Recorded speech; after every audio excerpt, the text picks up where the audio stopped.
Tonight we report on the initial results of the primary election and a nonprofit working to help their community. What's going on in sports, Bob? The Senior Babe Ruth World Series starts tomorrow evening at Johnson O'Brien Stadium in Ephrata, and the Mariners beat the Braves. Here's a peek at our Weather Center forecast. And here in the weather department, we continue to see a little cooling trend coming our way, at least seasonal temperatures. The fire danger, though, that's the big thing. It's remaining high. All the details coming up. I'm Alan Troop. Stay tuned for all of this and much more on iFIBER 1 News. From the iFIBER 1 HD studio here in the heart of the Columbia Basin, this is iFIBER 1 News. Your #1 source for local news, sports headlines, and our very own Weather Center forecast covering the entire Columbia Basin. This is iFIBER 1 News, and it starts now.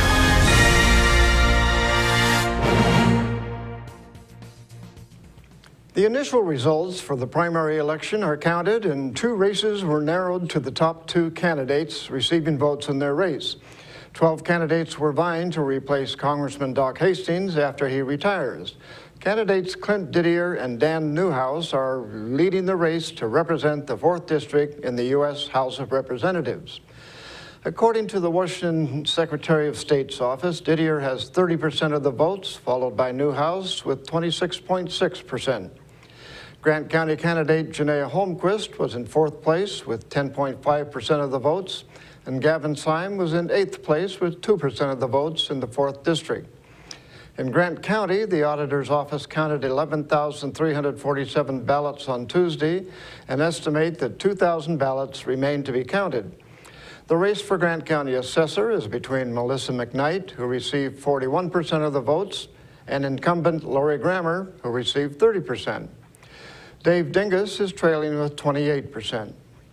Ephrata appears to be increasing the sales tax, with the majority, 54% of Ephrata voters agreeing to raising the city's sales tax by 0.1%.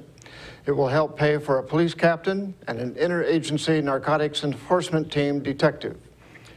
In the race for state senator to represent the 13th District, Judy Warnick received 90% of the votes and Mohammed Saeed received 10%. To replace Warnick as the state representative in the 13th District, Tom Dent leads with 67% of the votes, and Danny Boyard received 33%. Moses Lake attorney Garth Dano is leading the primary race for Grant County prosecutor with 58% of the votes over incumbent Angus Lee, who received 42% of the votes. To see more election results and the number of votes, please visit us online at iFIBER1.com. The Moses Lake community got together for a block party and learned about how to prevent crime in the area. Reporter Lexi Perry has the story.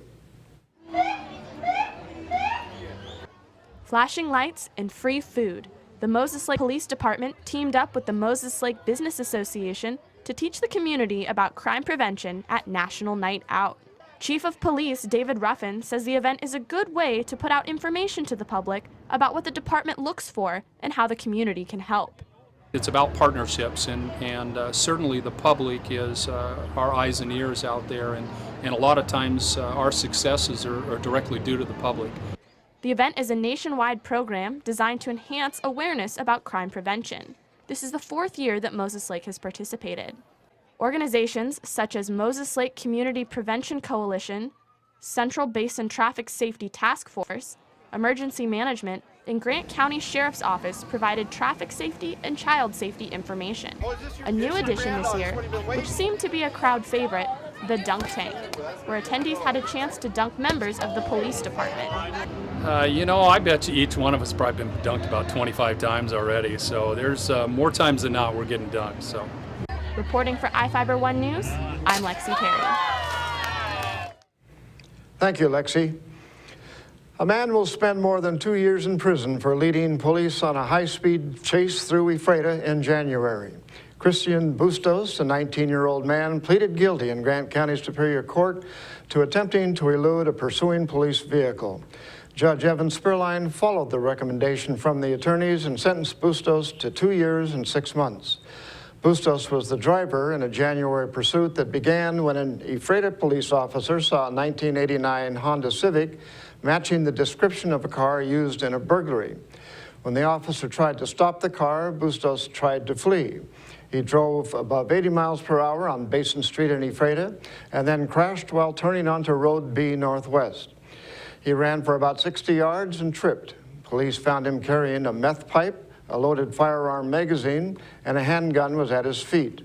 Bustos stole the car from his parents. Now let's take a look at people currently being sought out by the Grant County Sheriff's Office.